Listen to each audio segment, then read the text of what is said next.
पावसाळा आहे, कांद्याची खेकडा भजी तर झालीच पाहिजेत. टिप्स आणि ट्रिक्ससाठी व्हिडिओ शेवटपर्यंत पूर्ण बघा. घ्या मग उभे आणि पातळ चिरलेले 2 मीडियम साईजचे कांदे, 1 वाटी बारीक चिरलेली कोथिंबीर, 1 चमचा जिरे, अर्धा चमचा हळद. हळद जास्त घालायची नाही, नाहीतर भजीची चव आणि रंग दोन्हीही बदलते.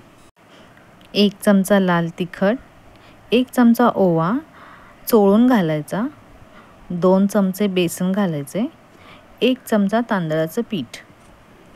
हळद जर जास्त झाली ना तर भजीचा रंग असा गडद होतो किंवा काळपट होतो आणि भजी पण चवीला थोडी कडवट होतात.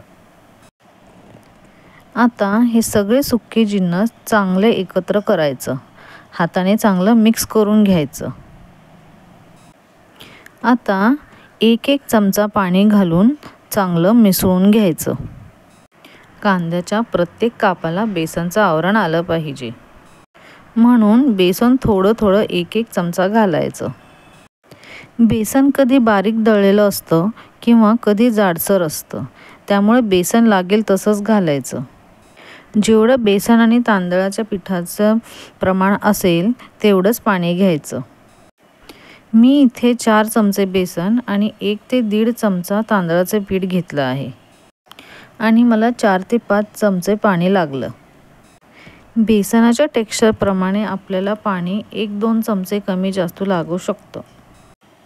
याच्यापेक्षा जास्त पाणी घालायचं नाही, नाहीतर भजी तेलकट आणि मऊ होतात. बेसन जर जाडसर दळलेलं असेल तर उत्तमच. याचे खेकडा भजी खूपच कुरकुरीत होतात. याचीही रेसिपी मी पुढे शेअर करेनच. आणि जाड दळलेल्या बेसनाचे भजी बराच वेळ कुरकुरीत राहतात. लागेल तसं पाणी आणि बेसन घालून मिश्रण अगदी एकजीव करायचं आहे. आता त्यात चांगले गरम किंवा कडक तेलाचे मोहन 1 ते 2 चमचे घालायचं. याच्यापेक्षा जास्त मोहन घालायचं नाही, त्यानेही भजी तेल शोषून घेतात. म्हणजे 5 चमचे पिठाला 2 चमचे मोहन असं पुरेसं होतं. कडकडीत मोहन घातल्यावर मिश्रण व्यवस्थित मिसळून घ्यायचं. तुम्ही कन्सिस्टन्सी बघू शकता. जास्त घट्ट नाही, जास्त पातळ नाही आणि कोरडंही करायचं नाही. तेल चांगलं गरम होऊ द्यायचं. मग त्यात 1 भजी सोडायची. भजी सोडताना गॅस कमी आचेवर ठेवा. Safety first.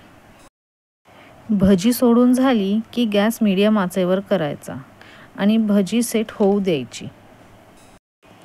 भजीच्या मिश्रणात गरम तेलाच्या मोहनाचं आणि पाण्याचं प्रमाण खूप महत्त्वाचं आहे.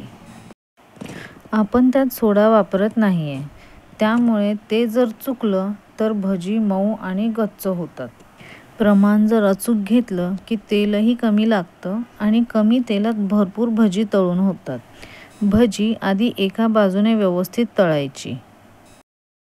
भजीच्या वरच्या बाजूला झाऱ्याने बाजूचे तेल हळूहळू त्यावर घालायचं.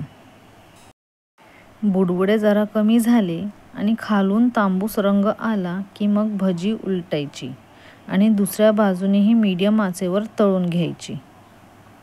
भजी सारखी उलटायची नाहीत. सारखं उलटत राहिलं ना की ते तेल शोषून घेतात. भजी मीडियम आचेवरच तळून घ्यायची.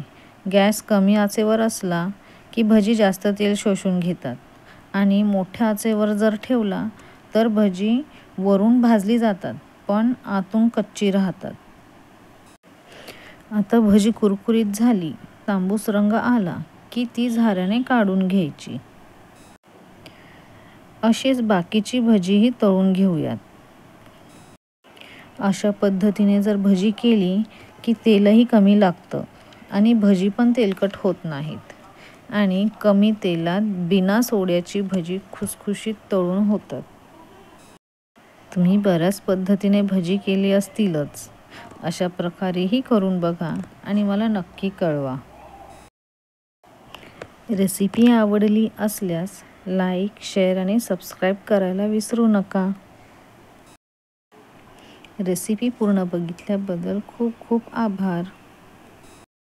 अजून अशाच चटपटीत आणि हेल्दी रेसिपीजसाठी stay tuned on fresh platters and more. लवकरच भेटूया एका नवीन रेसिपीसोबत.